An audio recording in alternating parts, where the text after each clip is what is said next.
Baik, puji Tuhan, shalom. Shalom. Lebih semangat, shalom. Shalom. Baik, Tuhan Yesus baik. Dia boleh mempertemukan kita bahwa dalam Tuhan itu semuanya adalah saudara. Entah mau jauh, dekat, kita semua bersaudara dalam Tuhan. Dan puji Tuhan, terima kasih banyak kepada Tuhan Yesus sebagai pemilik pelayan, dan juga buat para hamba-hamba Allah di tempat ini yang boleh mempercayakan saya di kesempatan sore jelang malam saat ini. Dan sedikit perkenalan untuk saya, bahwa perkenalkan, nama saya Yance Tanenofunan. Saya asalnya dari Oben, saya anak rohaninya Kakak Musa. Dan puji Tuhan, saya boleh berdiri melayani mulai dari tahun 2012. Saya diproses, dan 2014 saya mulai melayani. Dan karena perkenanan Tuhan, 2015 Tuhan izinkan ada PD di rumah. Itu semua karena anugerah. Jadi kalau di masa muda Tuhan boleh pakai, itu semua karena hanya tuntunan Tuhan, bukan karena siapa-siapa. Dan di sini saya tidak perlu berpanjang kata, saya hanya langsung saja firman Tuhan yang mau saya bagikan di kesempatan saat ini dalam Mazmur pasal 23 ayat 1 sampai 6. Mazmur pasal 23 ayat 1 sampai 6.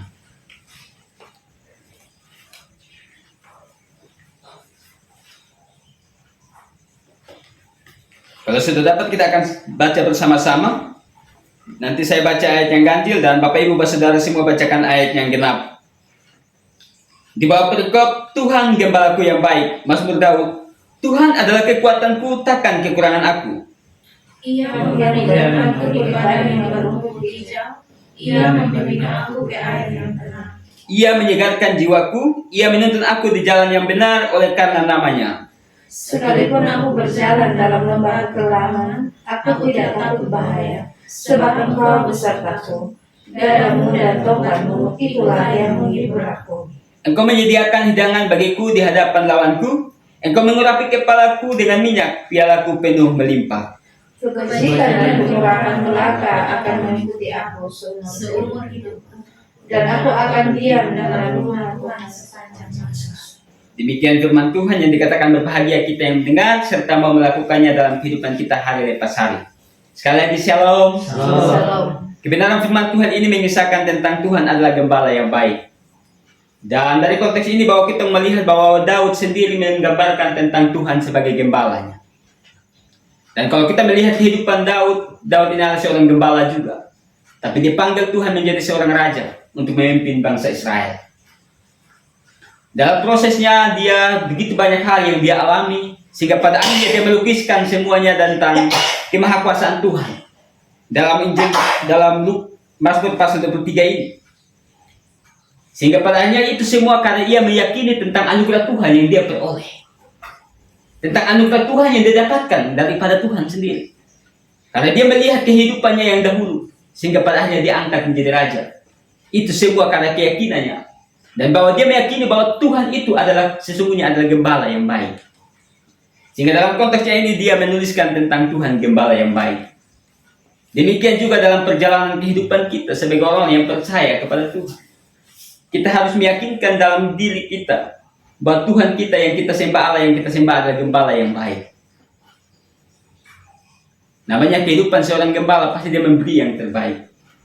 Dan dari konteks ini kita akan belajar dua hal tentang Tuhan adalah gembala yang baik. Yang pertama dari ayat pertama hingga ayat yang ketiga. Di situ dikatakan, Tuhan adalah gembalaku, takkan kekurangan aku. Ia membaringkan aku di padang yang berumput hijau. Ia membimbing aku ke air yang tenang. Ia menyegarkan jiwaku. Ia menuntun aku di jalan yang benar oleh karena namanya. Di sini yang pertama saya simpulkan bahwa kalau Tuhan adalah sebagai gembala yang baik, berarti dia berani memberikan yang terbaik untuk kawanan domba-dombanya. Dia sebagai gembala yang baik, dia memberikan yang terbaik juga untuk gembala domba-dombanya. Demikian hari ini kita dikatakan bahwa kita adalah kawanan domba Allah. Berarti bahwa dia Tuhan Allah yang menyediakan yang terbaik bagi kita.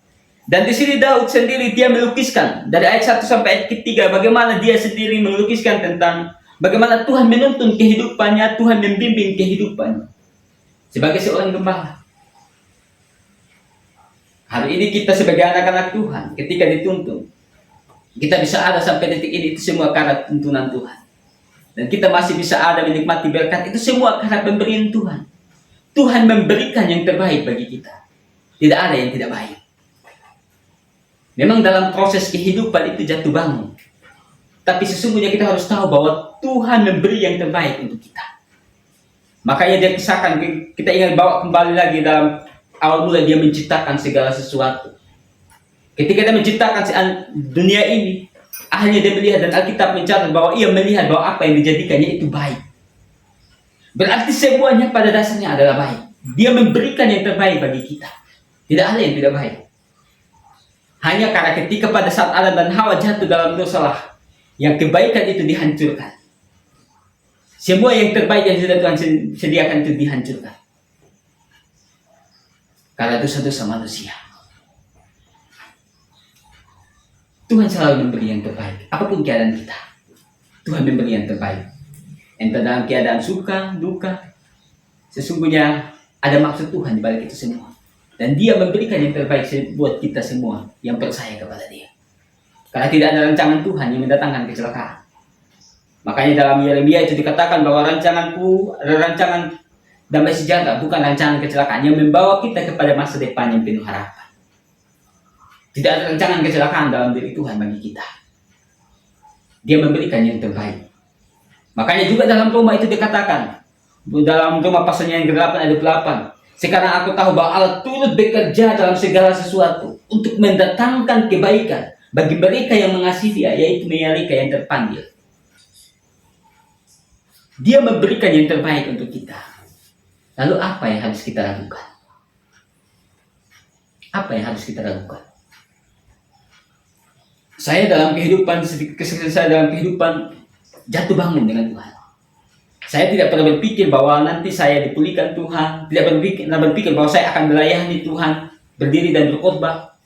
Saya tidak pernah berpikir. Karena saya dari latar belakang kehidupan yang hancur. Saya bahkan mau dikatakan bahwa saya dari anak yang mungkin tidak punya ayah. Ketika saya dikandung ibu, ayah saya tidak bertanggung jawab, jadi lari ke setengah. Dibesarkan hanya oleh seorang ibu. Dia tidak punya harapan. Tetapi 2012 Tuhan tangkap dan pulihkan. Mulai diproses. Akhirnya puji Tuhan hari ini bisa melayani Tuhan. Tuhan merancangkan yang terbaik, Dia memberi yang terbaik. Mungkin hidup kita tidak bisa apa, tapi kita harus yakini bahwa Tuhan selalu memberi yang terbaik bagi setiap kawanan domba. Untuk apa Tuhan jadikan kita? Karena sesungguhnya bahwa Tuhan mau yang terbaik dalam hidup kita. Ketika Dia hadirkan kita di dunia ini, Dia punya maksud baik untuk kita.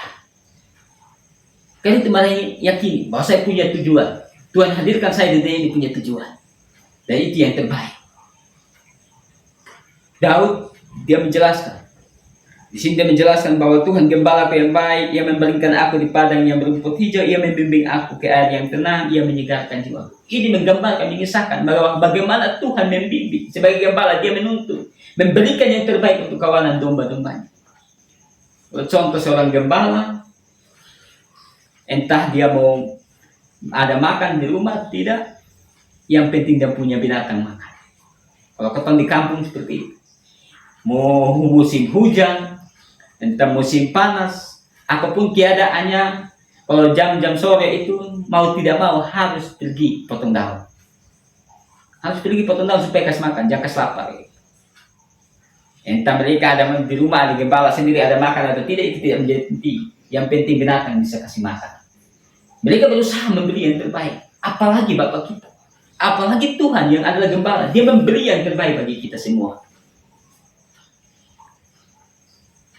Karena itu dalam menjalani kehidupan, yakinkan diri bahwa kalau kita meyakini bahwa Tuhan adalah gembala kita, tidak usah takut menghadapi setiap proses.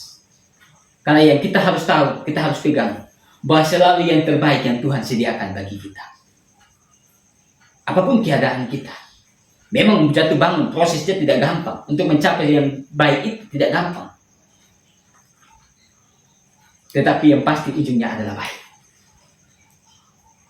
Saya berbagi, ketika 2015 dan proses tangkap dan 2015 juga Tuhan izinkan saya masuk kuliah di salah satu kampus teologi. Ketika saya masuk kuliah, saya berani melangkah dengan iman. Tapi berjalan 3 semester, masuk semester 4, karena tidak punya biaya untuk rigis, saya memilih untuk cuti. Ketika saya pulang, saya memilih untuk cuti. Saya naik bemo, saya turun di jalur 40, saya jalan dengan kecewa. Saya bilang, Tuhan, saya tidak mau melayani Tuhan kok begini. Saya sudah bersaksi di mana-mana bahwa saya bisa kuliah karena Tuhan, baru kaget saya berhenti, nanti apa kata orang. Ketika saya berjalan, saya sampai di depan BRI, tiba-tiba saya dengar suara Tuhan bilang begini, Yance, apa sih yang tidak bisa aku buat bagi kamu? Alam semesta aku yang jadikan, nafas hidup aku beri, kekuatan kesehatan aku sediakan. Apalagi masa depanmu yang kecil, aku sanggup melakukannya. Ketika saya dengar suara itu, hati saya terbuka, saya langsung berdoa, Tuhan ampuni saya yang sempat kecewa dengan Tuhan. Mulai saat itu saya belajar berjalan dengan iman, meyakini bahwa Tuhan pasti rancangkan yang terbaik. Betul, saya berjalan dan setiap hari dalam pergumulan, saya berdoa, saya bergumul, dan saya tidak tahu kapan saya bisa masuk lagi. Singkat cerita, saya bergumul kurang lebih selama 2 tahun setengah. 2019, pertengahan 2019, ajaran baru saya masuk kembali dengan biaya digratiskan sampai semester 6. Itu anugerah. Tuhan beri yang terbaik. Bahkan kalau hari ini saya bisa, hari Senin nanti saya ujian skripsi, itu anugerah. Jujur, tidak ada satupun. Makanya saya bilang anugerah. Ketika saya bayar segala biaya pendidikan yang ada, itu Tuhan datangkan berkat dari orang-orang di sekitar.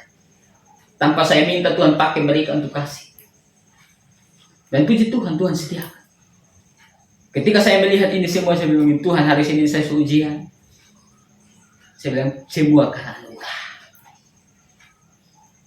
Semua karena anugerah. Tuhan memberi yang terbaik. Dan itu semua karena anugerah kasih karunia Tuhan bagi saya.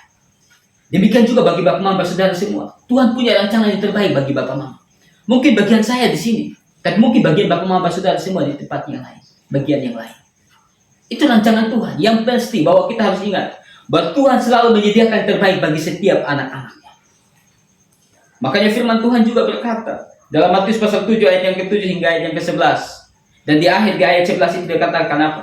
Kamu yang jahat saja tahu memberi pemberian yang baik. Apalagi Bapamu yang di surga. Pasti dia memberikan yang terbaik buat anak-anaknya. Tuhan selalu memberi yang terbaik. Karena itu tidak perlu dilakukan. Daud sendiri dia melukiskan bahwa betapa baiknya Tuhan sebagai gembala itu. Dia menyediakan yang terbaik. Makanya di sini dikatakan di padang berumput hijau, pada air yang tenang dia menyegarkan. Ini gambaran bahwa Tuhan menyediakan yang terbaik. Karena itu hari ini, apa yang harus kita lakukan? Bagi Tuhan tiada yang mustahil. Bagi Tuhan tiada yang tidak mungkin. Karena itu dalam menjalani proses kehidupan kita, apapun keadaannya, jangan pernah ragukan Tuhan. Apapun keadaannya, apapun masalah kehidupan yang kita hadapi, tetaplah jalani. Bahwa di balik setiap masalah problema yang kita hadapi, ada Tuhan yang siap menolong. Ada yang terbaik yang sebenarnya Tuhan sementara sediakan. Makanya mulai dari saat itu saya belajar. Saya menikmati banyak hal. Saya belajar untuk menikmati setiap proses kehidupan. Karena Tuhan sebagai gembala, dia pasti memberi yang terbaik. Jangan takut. Dia memberi yang terbaik. Entah dari latar belakang kehidupan yang hancur seperti apapun, satu hal yang pasti bahwa Tuhan memberi yang terbaik. Di rumah, puji Tuhan, Tuhan bawa orang-orang yang begitu luar biasa dipakai Tuhan untuk bersama-sama. Ketika dibimbing mereka mau terbuka, kehidupan mereka dari dahulu yang sangat-sangat hancur. Tapi hari ini Tuhan boleh pakai mereka. Ada yang hanya tamat SMP, Tuhan proses dia dan pada akhirnya apa? Tuhan buat dia pada 2018 kemarin. 2022 kemarin dia wisuda. Tuhan buat perkara. Ada lagi yang jatuh dalam hubungan persinahan. Tetapi Tuhan pulihkan dia hari ini, puji Tuhan. Dia pimpin pujian juga, puji Tuhan. Anugerah. Tuhan memberi yang terbaik bagi setiap orang. Intinya datang pada Tuhan. Meyakini Tuhan dalam setiap hidup kita. Tidak ada yang mustahil. Maka jangan takut. Kalau hari ini kita terus bangun hubungan dengan Tuhan, jangan takut. Sebab yang terbaik yang Tuhan sediakan bagi kita. Itu yang pertama. Yang kedua, di ayat yang keempat, sekalipun aku berjalan dalam lembah kekelaman, aku tidak takut bahaya sebab ia besertaku, gadamu dan tongkatmu itulah yang menghibur aku. Yang pertama tadi bahwa Tuhan sebagai gembala, dia menyediakan yang terbaik bagi kawanan domba gembalaannya. Yang kedua bahwa Tuhan sebagai gembala, maka dia akan menjadi penolong yang setia bagi kita. Dia akan menolong kita apapun tantangan masalahnya, dia Tuhan yang akan terus menolong kita. Daud sendiri, dia belajar bahwa ketika dia masih menjadi gembala, dia berkata bahwa apapun keadaan ketika ada beruang, ada serigala yang mau menerkam domba-dombanya, dia berusaha menolong, melepaskan mereka dari terkaman serigala itu. Apalagi Tuhan kita, keadaan kita, masalah, tantangan itu, Tuhan sanggup menolong kita, dia setia. Sekalipun kita tidak setia, karena kita ini kawanan domba gembalaannya, dia Allah yang tetap setia. Karena itu jangan takut. Karena Tuhan sanggup menolong kita. Apapun masalah, apapun tantangannya, Tuhan sanggup menolong kita. Apapun prosesnya, Tuhan sanggup menolong kita. Begitu banyak keadaan-keadaan, Daud ini sebagai raja yang begitu banyak mengalami tantangan-tantangan. Tapi Tuhan sanggup melepaskan dia. Karena Tuhan setia. Makanya saya belajar dari Daud. Daud ini adalah orang yang dipakai Tuhan begitu luar biasa. Karena apa? Ketika apapun keadaannya, dia tidak pernah meninggalkan Tuhan. Entah dia baru sekalipun, dia baru jatuh dalam dosa, tapi ketika disadarkan, dia kembali bangkit dan dia melibatkan Tuhan dalam kehidupannya. Dan Tuhan pun setia dengan dia. Makanya dia bisa lari dari Saul. Dia bisa terlepas dari setiap masalah-masalah. Itu karena Tuhan yang menolong. Karena itu dalam menjalani kehidupan yakin bahwa Tuhan sanggup menolong kita. Sebab bagi Tuhan tiada yang mustahil. Apapun masalah, apapun penderitaan, apapun tantangan, Tuhan sanggup menolong. Saya 2019 dalam pergumulan di rumah, 2019 di bulan April, minggu-minggu terakhir bulan April, tiba-tiba Tuhan izinkan mama jatuh sakit. Yang awal siangnya mama sehat-sehat, kami ada dalam satu PD, kami ibadah bersama. Sementara ibadah bersama mama, tiba-tiba saat doa syafaat, tiba-tiba mama sakit. Sakit ini tidak sadarkan diri. Ketika tidak sadarkan diri, dibawa ke rumah sakit, kecamatan, langsung dikatakan menuju ke rumah sakit Belo. Jadi kami rujuk ke rumah sakit Belo malam itu juga. Ketika rujuk di rumah sakit, kami nginap satu malam di situ. Mama koma di rumah sakit. Ketika sampai di rumah sakit Belo, kita tidur satu malam. Paginya dokter bilang gini, mama harus dirujuk ke rumah sakit. Mau pilih Siloam atau pilih rumah sakit umum? Kami memilih rujuk ke rumah sakit umum. Ketika sampai di rumah sakit umum, kami naik ambulans jalan. Saya temani mama di atas ambulans itu. Dokter bilang, panggil mama terus supaya dia jangan tutup mata. Kalau dia tutup mata berarti tidak selamat. Kalau sukoma tidak bisa buat apa-apa. Jadi atas ambulans itu saya hanya panggil mama terus. Saya panggil mama terus. Ketika sampai, mama langsung diperiksa dan semuanya. Diperiksa. Dan ketika diperiksa, selesai ronsen semua. Dan saya lihat mama sudah tidak bisa. Jujur, saya lihat mama sudah tidak bisa. Karena napas satu-satu. Saya dalam hati saya bilang begini. Tuhan, kalau mama mati nama Tuhan dipermuliakan, silakan ambil. Tapi kalau mama mati nama Tuhan dihujat, Tuhan tahu apa yang harus Tuhan buat. Ketika saya selesai berkata itu dalam hati, tiba-tiba Tuhan bilang begini dalam hati saya, sampai Siloam mama sembuh. Saya tidak berpikir bahwa nanti akan dirujuk lagi ke Siloam. Ketika selesai berkata begitu, kaget dokter datang dan kasih tahu, pembuluh darah di kepala mama itu pecah dan harus dioperasi. Dan dokter bilang harus dioperasi, tapi di sini tempat tidak ada. Jadi harus dirujuk ke rumah sakit Siloam.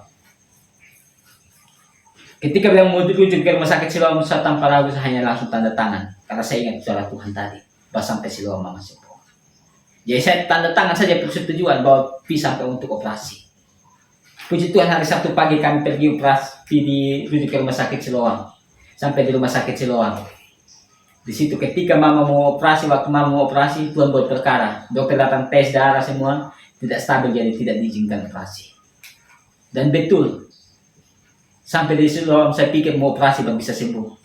Ternyata kami minat selama 1 minggu di Siloam, dan ketika itu Tuhan buat perkara, Tuhan sembuhkan dari dalam. Jadi mama keluar 1 minggu setelah itu, mama keluar tanpa operasi apa-apa, dan puji Tuhan hari ini sudah beraktivitas. Saya melihat itu, saya bilang begini, Tuhan sekalipun dalam berbagai keadaan, Tuhan sanggup menolong. Makanya di situ saya ambil satu kesimpulan, sekalipun hari ini nafas kita masih satu-satu, tinggal satu-satu, jangan takut untuk berharap, karena Tuhan sanggup menolong. Sedetik pun waktu yang tersisa untuk kita, Tuhan sanggup menolong. Jangan takut, apapun masalahmu. Makanya hari ini dalam menjalani kehidupan sebagai manusia wajar kita ragu bimbang, tapi jangan biarkan itu menetap. Ragu bimbang itu sebagai manusia itu wajar. Hadapi tantangan pasti ragu nanti kemana. Tapi jangan biarkan itu terus menggerogoti kita, terus membuat kita tidak ada sejahtera. Ingat bahwa kita punya Tuhan sebagai gembala. Dia sanggup menolong kita. Apapun tantangannya, apapun masalahnya, Tuhan sanggup menolong kita. Makanya sampai hari ini ketika nanti hari Senin saya ujian, saya bilang Tuhan, sampai titik ini pun Tuhan masih sanggup menolong saya. Makanya PD di rumah itu saya kasih nama Ebenezer. Sampai di sini Tuhan masih menolong. Betul? Karena hidup saya ini hanya anugerah. Hidup saya ini hanya anugerah. Tuhan sebagai gembala kita, dia akan menolong kita untuk mencapai apa yang kita impikan. Yang penting kita libatkan Tuhan di dalam. Yang penting kita libatkan Tuhan. Makanya seringkali saya ajar saya punya teman-teman, saya bilang ini, Tuhan tidak pernah pandang engkau dari latar belakang kehidupanmu yang hancur seperti apa. Karena Tuhan sanggup menolongmu asalkan engkau mau libatkan Tuhan. Engkau mau hadirkan Tuhan di dalam setiap proses kehidupan. Jangan takut. Jangan takut. Apapun prosesnya. Dan puji Tuhan saya belajar dari kebenaran bahwa Tuhan sebagai gembala, dia sanggup menolong kita. Makanya dikatakan bahwa sekalipun aku berjalan dalam lembah kekelaman, aku tidak takut bahaya sebab engkau beserta. Tuhan beserta kita setiap saat. Dia Alfa dan Omega, yang awal dan yang akhir. Dari awal perjalanan kehidupan kita masih dalam kandungan, dia Allah yang sudah menyertai kita. Sampai pada saatnya, dia panggil pulang kita. Dia tetap Allah yang menyertai. Betul sebagai kita, sebagai manusia, kadang kita meninggalkan Tuhan, menjauhkan diri dari Tuhan. Tapi ingat bahwa Tuhan tidak pernah meninggalkan kita. Dia Allah yang bersama-sama dengan kita. Gadamu dan tongkatmu itulah yang menghibur. Kekuatannya berasal daripada Tuhan yang sering memberikan kita penghiburan. Bahwa kita bisa karena Tuhan. Kalau mau dibilang saya sebagai seorang muda, jatuh bangun. Kadang mau ada kata menyerah. Sehingga kadang ada saatnya di mana saya tidak bisa berkata-kata dengan Tuhan. Saya duduk dan saya menangis. Saya bilang, Tuhan, saya tidak sanggup lagi. Kadang ada saatnya di mana saya mau lari. Tapi saya mau lari kemana? Palingan saya hanya bisa lari datang kepada Tuhan. Saya pernah ada sampai titik bahwa saya satu hari pun saya tidak berdoa. Dan saat itu saya merasa hampa. Seperti tidak ada kekuatan. Tapi ketika setiap hari saya membangun hubungan dengan Tuhan, Tuhan buat saya kuat menghadapi. Karena itu dalam menjalani kehidupan ini, apapun masalah tantangan, dia Tuhan sanggup menolong. Dia Tuhan sanggup melepaskanmu dari setiap masalah. Entah masalah penderitaan, sakit, penyakit. Entah masalah dengan setiap kebutuhan kita. Yang lain-lain, pendidikan, masa depan kita. Tuhan sanggup melakukannya. Asalkan kita percaya sungguh-sungguh. Ketika Tuhan sudah berkata bahwa kehidupan kita diberkati oleh Tuhan, dia Allah yang akan menggenapinya. Makanya ketika waktu bangsa Israel sendiri mau untuk meminta bersungguh-sungguh untuk makan daging, Allah berfirman kepada Musa bahwa kasih tahu mereka bahwa dalam waktu sebulan mereka akan makan daging. Musa sendiri pun ragu dengan Tuhan. Dapatkah ikan-ikan di laut ditangkap dan segala binatang dibunuh untuk diberikan kepada bangsa Israel yang begitu banyak? Tetapi Tuhan menjawab Musa berkata bahwa apa? Masakan kuasa Tuhan akan kurang. Sesungguhnya engkau akan melihat apakah firman-Ku terjadi padamu atau tidak. Hari ini dalam menjalani kehidupan jangan takut. Kalau kita berpegang teguh kepada Tuhan, berpegang teguh kepada Tuhan, meyakini Tuhan sungguh-sungguh dalam hidup kita, bahwa Dia sanggup menolong, maka Tuhan akan sanggup menolong. Saya seringkali bilang begini, jangan pernah batasi kuasa Tuhan dengan pikiran kita yang sempit. Karena Tuhan bisa bekerja melampaui batas pikiran kita. Kadang kita berpikir Tuhan sanggup, tidak. Tapi saya hanya bilang bahwa Tuhan sanggup. Saya berani katakan karena saya mengalaminya. Makanya saya berani katakan. Dalam perjalanan hidup kita, jangan ragu. Makanya di rumah, setiap hari Rabu, mau ada orang, tidak ada orang, tetap ibadah. Kadang ada saatnya saya dengan mama sendiri, tetap ibadah jam 7. Kami tunggu sampai setengah 8. Baru ada orang juga, kami mulai ibadah seperti biasa. Saya pimpin pujian, setelah saya pimpin pujian, saya khotbah sendiri gitu. Jadi itu sampai main gitar, saya khotbah sendiri. Mau tidak mau. Gitu. Apapun keadaannya. Harus tetap, itu komitmen saya. Bahwa sekali itu orang-orang tidak beribadah, saya akan tetap beribadah. Karena ini menyangkut hubungan saya dengan Tuhan. Makanya pada saat kali saya khotbah di salah satu PD, hanya tuan rumah dengan ini. Tambah saya, kami 3 orang.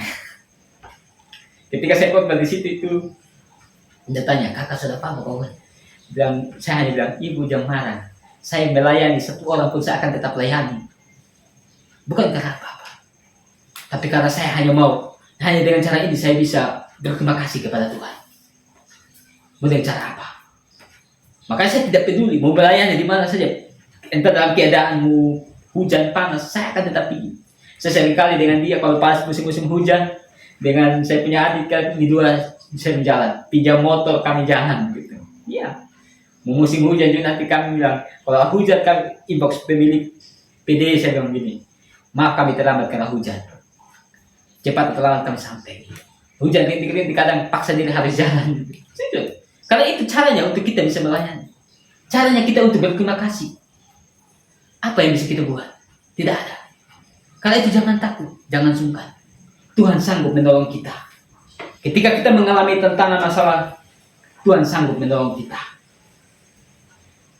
Makanya dalam Yesaya pasal 43 ayat yang kedua,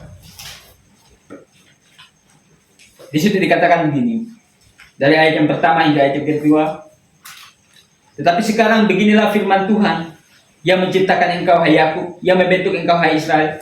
Janganlah takut sebab aku telah menebus engkau, aku telah memanggil engkau dengan namamu. Engkau ini kepunyaanku. Ayat yang kedua, apabila engkau menyeberang melalui air, aku akan menyertai engkau, atau melalui sungai-sungai engkau tidak akan dihanyutkan. Apabila engkau berjalan melalui api, engkau tidak akan dihanguskan, dan nyala api tidak akan membakar engkau. Di sini membuktikan bahwa dalam menjalani kehidupan kita, proses yang kita alami, tantangan yang kita alami, Tuhan tetap setia dengan kita, Dia akan menolong kita. Apapun masalahnya, apapun proses kehidupan kita, Tuhan sanggup. Dia menolong kita. Kalau itu jangan takut. Sakit penyakit kecil, proses kehidupan kita, Tuhan sanggup. Saya punya mama saja hampir mati, Tuhan sanggup. Jujur, hari ini sudah bisa beraktivitas. Mama hari ini puji Tuhan, beliau sendiri jalan pagi-pagi buat kue, jalan keliling jual kue. Itu karena Tuhan, bukan karena siapa-siapa. Tuhan menolong kita. Saya tidak tahu apa menjadi pergumulan, tapi ingat bahwa Tuhan sanggup menolong. Dia sebagai gembala, apapun keadaan tantangan yang menghalangi, Dia akan menolong. Daud melukiskan itu. Menuliskan bahwa setiap tantangan Tuhan sebagai gembala, Dia Tuhan yang akan menuntun. Dia Tuhan juga yang akan membela. Makanya kita kembali dalam Mazmur tadi. Sekalipun aku berjalan dalam lembah kekelaman, aku tidak takut bahaya sebab Engkau besertaku. Gadamu dan tongkatmu itulah yang menghibur aku. Di ayat yang kelima, Engkau menyediakan hidangan bagiku di hadapan lawanku, Engkau mengurapi kepalaku dengan minyak dan pialaku penuh limpah. Garis bawah kata Engkau menyediakan hidangan bagiku. Artinya di sini Tuhan juga sebagai pembela bagi kita. Jika Allah di pihak kita, siapakah lawan kita? Karena itu jangan takut menghadapinya. Dia menyediakan hidangan di hadapan kita, di hadapan lawan kita. Apapun masalah, Tuhan selalu menjadi pembela. Jika Allah di pihak kita, siapakah lawan? Kalau Allah di pihak kita, maka Dia berkata bahwa musuh pun didamaikan. Dalam menjalani kehidupan ini, saya hanya mau bilang, Tuhan itu sebagai gembala kita. Dia akan memberi yang terbaik, Dia akan menolong kita. Di ayat 6 lanjut, kebajikan dan kemurahan belaka akan mengikuti aku seumur hidupku, dan aku akan diam dalam rumah Tuhan sepanjang masa. Tuhan sebagai gembala, Dia sudah menjadi memberi yang terbaik, Dia menjadi penolong bagi kita. Di ayat 6 menjelaskan bahwa sesungguhnya kita akan menikmati apa yang Dia sediakan bagi kita. Makanya dikatakan bahwa kebajikan dan kemurahan belaka akan mengikuti aku seumur hidupku, dan aku akan diam dalam rumah Tuhan sepanjang masa. Di sini mau melukiskan bahwa dalam keadaan apapun, Dia memberi yang terbaik dan kita akan menikmati hasilnya. Kita akan menikmati hasilnya. Dalam setiap perjalanan kehidupan kita, hasil yang terbaik selalu disediakan. Karena itu, saya hanya berbilang bahwa Tuhan sudah memberi yang terbaik bagi bapak mamba saudara dan saya. Tuhan juga sudah menolong bapak mamba saudara dan saya. Jangan pernah lakukan Tuhan sebagai gembala kita. Dia akan menuntun, Dia akan memberi kekuatan, Dia akan menolong kita menghadapi setiap proses-proses kehidupan kita, sehingga pada akhirnya kita akan berkata, tidak ada satupun rancangan Tuhan yang gagal dalam hidup kita. Amin untuk firman Tuhan.